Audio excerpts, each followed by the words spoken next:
On a chilly November night 2 years ago, a Ford Explorer was charging down a California highway. The 16-year-old driver and three of his friends were returning from a concert in Los Angeles. These young people were good students, gifted athletes, talented artists and musicians, and none were drunk or impaired by drugs. They were, however, driving too fast, and the driver lost control of the car. The car went into a ditch and hit a tree. The driver and one passenger were killed. The other two passengers escaped with severe injuries. One of these passengers was my nephew. Today he is finishing high school in a wheelchair he will occupy for the rest of his life. Unfortunately, tragic auto accidents involving teenage drivers are much too common in all parts of the United States. After researching the subject for my speech, I have come to the same conclusion as the experts, that the best way to prevent such accidents is to raise the age for full driving privileges to 18 or older. I know from my audience analysis questionnaire that most of you oppose such a plan. But I also know from my questionnaire that most of you recognize that 16 and 17-year-old drivers are less skilled and less responsible than older drivers. So I ask you to listen with an open mind while we discuss some of the problems associated with teenage driving, some of the major causes of the problems, and a plan that will go a long way towards solving some of the problems. No matter how one looks at the evidence, it all leads to one fact. There are too many motor vehicle accidents, deaths, and injuries involving teenage drivers. According to the National Highway Traffic Safety Administration, while teenagers make up 7% of the nation's licensed drivers, they represent 14% of all motor vehicle fatalities. The NHTSA reports that last year, 3,657 drivers aged 16 to 20 were killed in automobile accidents. In addition to killing the drivers, these same accidents took the lives of 2,384 teenage passengers. But these accidents didn't affect teenagers alone. They also took the lives of 2,625 people aged 21 or older. So the total number of people killed last year in automobile accidents involving teenage drivers was 8,666, almost exactly the number of full-time students at this campus. Evidence also shows that the younger the driver, the greater the risk. According to the Insurance Institute for Highway Safety, 16-year-olds have the highest percentage of crashes involving speeding, the highest percentage of single vehicle crashes, and the highest percentage of crashes involving driver error. Moreover, as USA Today reports, 16-year-olds are 3 times more likely to be involved in fatal crashes than our older drivers. Now that we've seen the extent of the problem, we can explore its causes. One of the causes is inexperience. New drivers just haven't had enough time on the road to develop their driving skills. But inexperience is far from the only cause of the problem.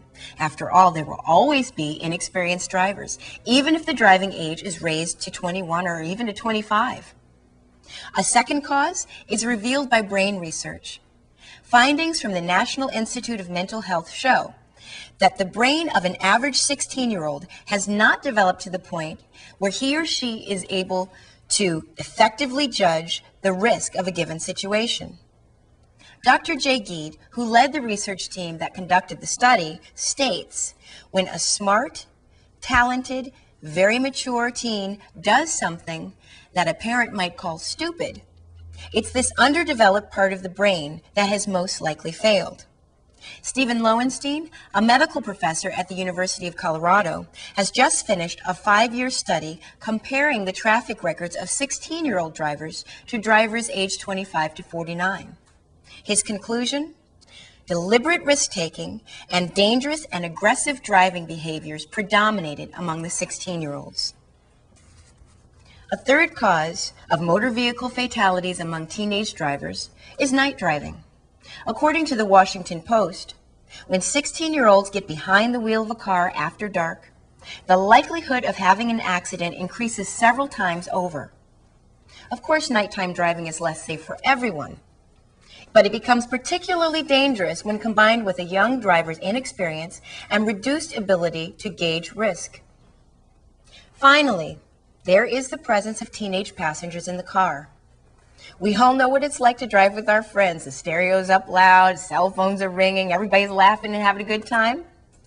The problem is that all these factors create distractions that too often result in accidents, injury, and death. Alan Williams, chief scientist at the Insurance Institute for Highway Safety, reports that one teenage passenger doubles the risk of a fatal crash. With 2 or more passengers, the risk is 5 times greater. Remember my nephew's accident I mentioned at the start of my speech? There were 3 passengers in the car. So the extent of the problem is clear.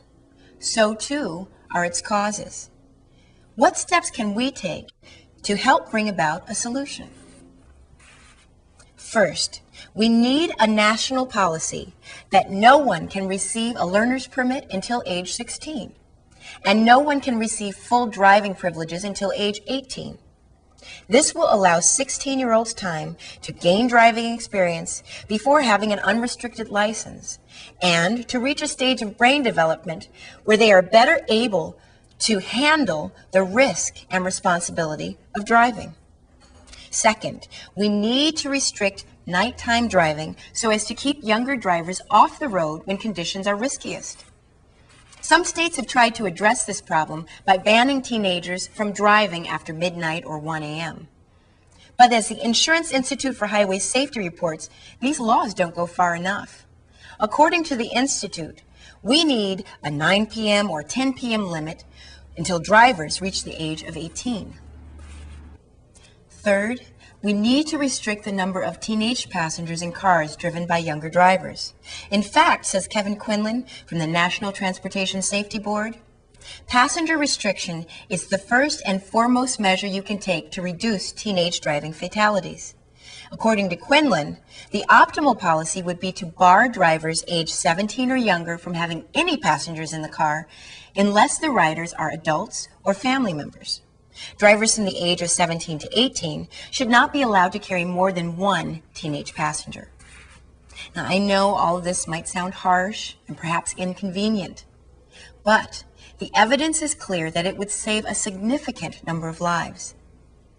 If you want to discuss harsh, said one father whose 17-year-old son died in an accident 3 years ago, I can talk to you about harsh. It's being awakened at 2:30 in the morning by the State Patrol, telling you that your son has just been killed.